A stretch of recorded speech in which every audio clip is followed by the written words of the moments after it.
This is what a championship parade looks like for the Class C baseball state champions. Golfers will tell you their hardest competition on the course is themselves, but on Wednesday in Bar Harbor, they had to contend with Mother Nature as well. 6 weeks ago, Maine head coach Nick Charlton set out to prove to the nation that his team in Orono was worthy of a playoff position. For her entire career until now, Calais native Maddie McVicker has made her name here outside the three-point line.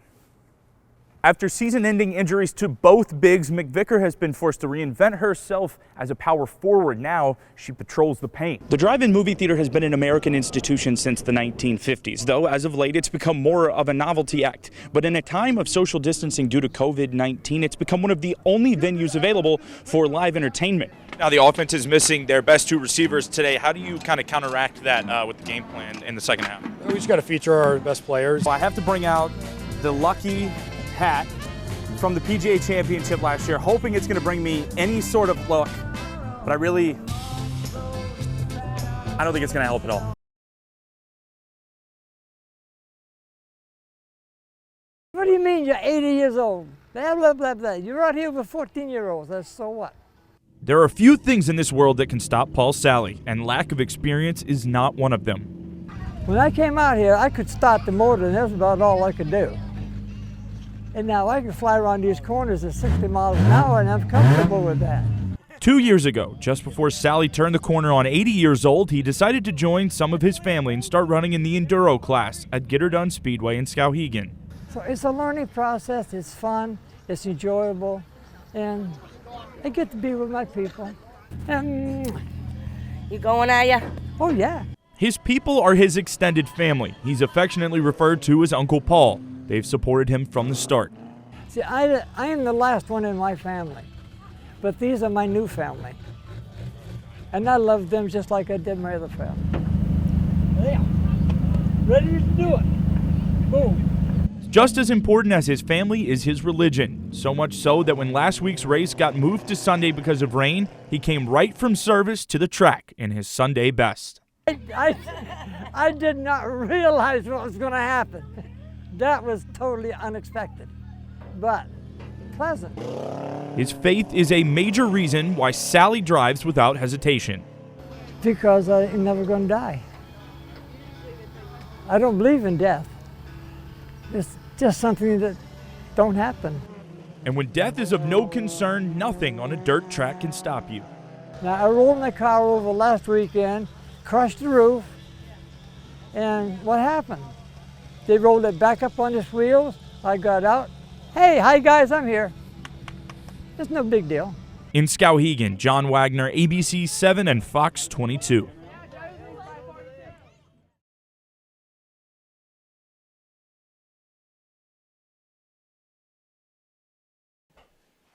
We came out of nowhere and shocked the world.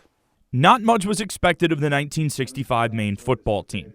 Fitting that they would open the season with a win over the '64 Tangerine Bowl winner UMass, as they would end their season as the best team on the East Coast, earning their first bowl bid playing in the Tangerine Bowl. Even all these years later, and people say, "Oh, you played on that '65 team." I remember that team, and people still remember that team, which is a tribute to the coaches and getting us all together.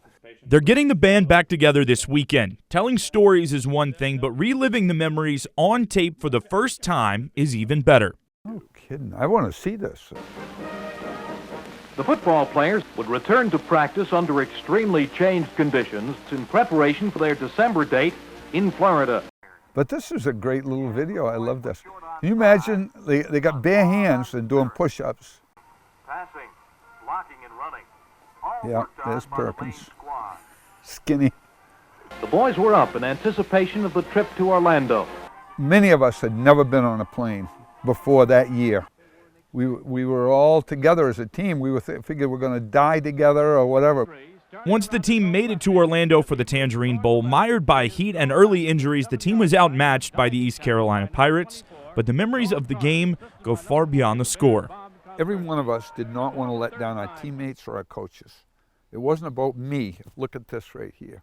It was about team, and we all worked together as a team, and that was the difference in that season.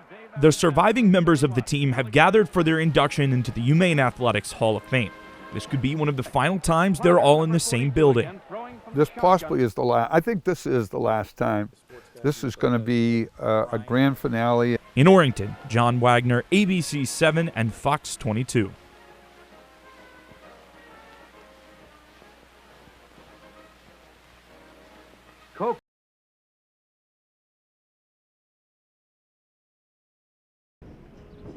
The drive-in movie theater has been an American institution since the 1950s, though as of late it's become more of a novelty act. But in a time of social distancing due to COVID-19, it's become one of the only venues available for live entertainment. And comedian Bob Marley has brought his act here to Farmington.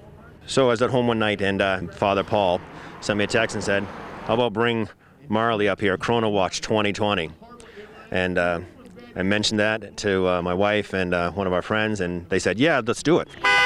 There will be no movies at the Narrow Gauge Drive-In through Memorial Day. Instead, the theater is packing in 60 cars at a time for 12 shows in 6 days. It's a nice economic shot in the arm for us. And more than that, it gives the people of Farmington and some of the surrounding areas a chance to get out of the house finally. The first return to live comedy in months was met with laughter and applause, but fans of the Portland natives show their appreciation in a little bit different way. For the carloads of people that filled the drive-in Thursday, 90 minutes of laughter served as a welcome relief to the events that continue to unfold outside the gates. Oh, we love the show. We came all the way down from Calais for the show. Thank you, Uncle Bobby. Rock on, Bobby. It was just more than you wanted. I can't help it. If you weren't able to get tickets to any of the 12 sold-out shows here in Farmington, don't worry. Marley is working to take his act to other drive-in theaters across the state. Reporting from here in Farmington, I'm John Wagoner for ABC 7 and Fox 22.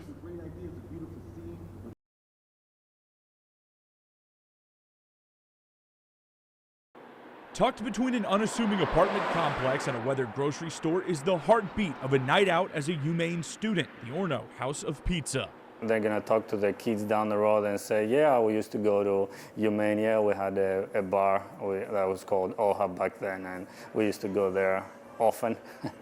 OHOP has gone from local favorite to viral underdog story. The bar and late-night delivery spot was placed into the nationwide Barstool Best Bar bracket, with UMaine athletes, students, and alumni using the hashtag BestBarOHOP to push it past bars from West Virginia, UMass, and Penn State into the Final 8. It's overwhelming, and to know that, you know, people don't forget, and we are a very small bar, and it's great to know that some of these people do hold us in their memories, and they do cherish us in their future.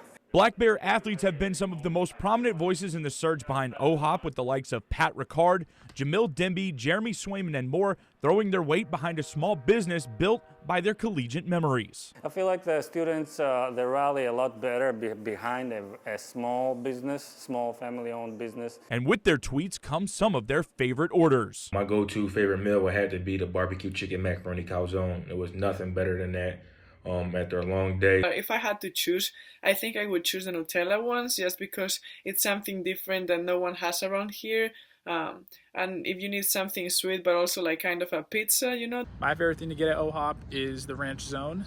Has everything that I personally love in a calzone. You got buffalo chicken, ranch, bacon. You simply can't beat it. Now we're gonna try all four here, and we're gonna put them in a little bit of a ranking of our own, see how they stand up. All right, here we go. Good texture. That's good, yeah. The barbecue chicken, the barbecue sauce adds that bit of sweetness. Kind of complements the savoriness of the mac and cheese, and I think that works well. I can see why Devon likes it. My word. You know, he mentioned he loved to come here, like, get it delivered after games. I see it. All right, so let's go. The chicken bacon ranch, the Jackson Coots special here. I know my thoughts, John. You want to start with this one? Because I'm still chewing. He's enjoying it. All of this hits great at like 11:45. This is the buffalo chicken mac and cheese. I'm a buff chick guy. I mean, it's pretty simple. It's a winner. This is good. That's dinner. Let's dig into dessert here. This is the Blanca Milan favorite. I didn't know Blanca Milan had sweet tooth. I mean, come on. Are you kidding me? This is what you eat after you win an American East Championship. It's pretty simple. So drop buckets, eat Nutella.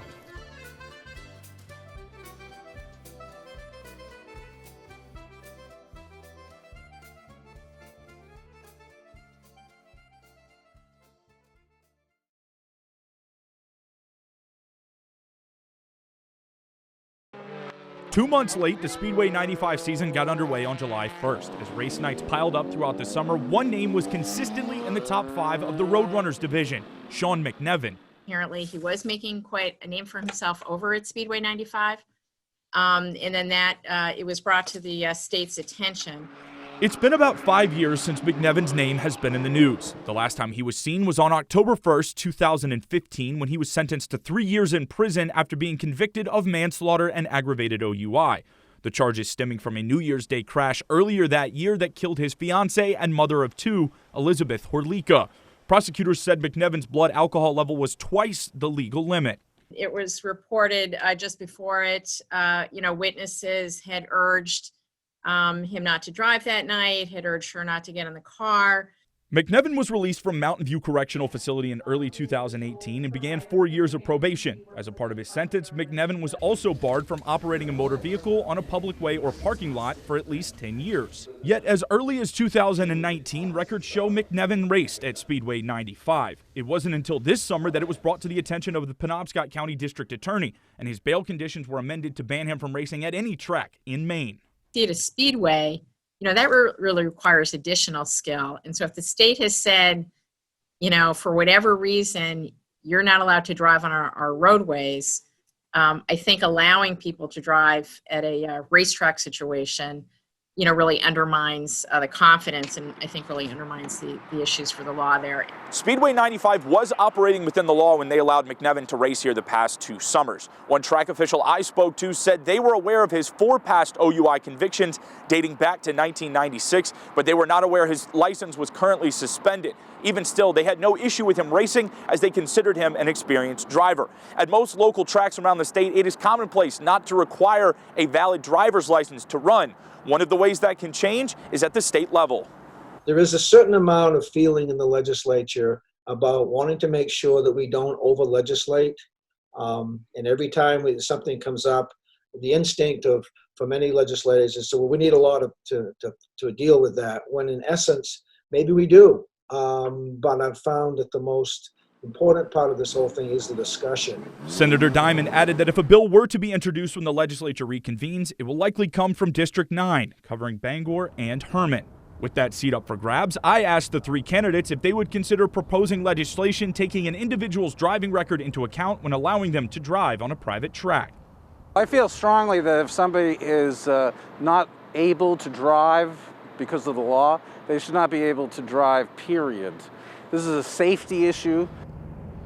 I am not one to jump to proposing legislation or enacting legislation without looking at what's the problem, let's define the problem, let's seek input from all of the stakeholders, and if there's going to be something put forth, let's make sure that it actually addresses the problem that's been defined.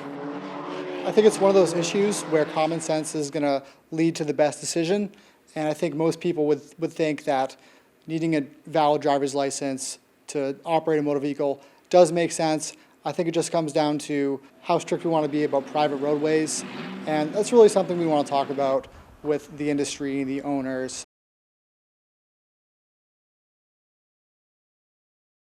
All right, it is state championship week, and we are here with a member of the Class C North champion Dexter Boys team, Junior Parker Pont, and we are going to do a little interview here over a game of NBA 2K. Are you ready to lose? I'm ready to play. All right, let's get into it. Who are you going to go with here? I'm going to go with the Trailblazers. Why the Trailblazers? It's a good pick. I don't know. They're a decent outside shooting team with a great shot blocking center. I'll go with the Bucks then. We'll see how this goes. Right. Tip-off goes to Milwaukee. The C North championship game, you guys have the ball with, I think it was like 10 seconds left. Yep. You get the call in the corner. They kind of lose you in the corner there. What was the plan going into that play, and how do you feel like it played out? The plan was to just get the open shot, kind of get out of the way, but it just so happened that the ball ended up in my hands for that one play. A decent amount of fallout afterwards with kind of people's reactions online. How have you perceived all this? Did you expect it would cause this much, I mean, for lack of a better word, controversy? No, I never expected that.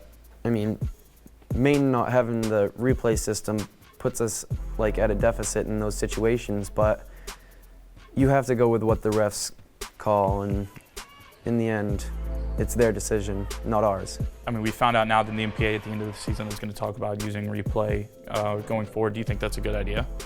I think it's definitely a good idea because it's going to give us better results in that situation. A nice shot by Simons.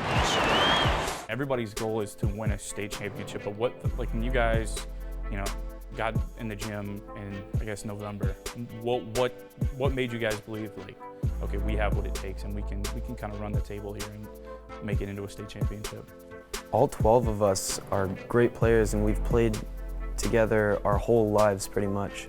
With Coach Murray, we all believe in his system and defense first, and that will transition into good offense. What's been something you guys have kind of focused on based on the way you've played in the past 3 games? Don't allow outside shots. If you can, turn 3-pointers into 2-pointers. Time called here. The Blazers decide to talk it over. More or less nervous than you were at the end of the game on Saturday? A lot less. That's good. What are you expecting it to be like come Saturday at the Civic Center? Expecting the gym to be explosive and loud, and everybody's going to be really excited. Come on. Nope. I'm proud of you. All right, so Parker Pont, come from behind win. Clearly nothing new for him. Parker and the rest of the Dexter Tigers will face off against Winthrop in the Class C state championship Saturday, 8:45. Big game for the Tigers, and they're hoping to come out with a win.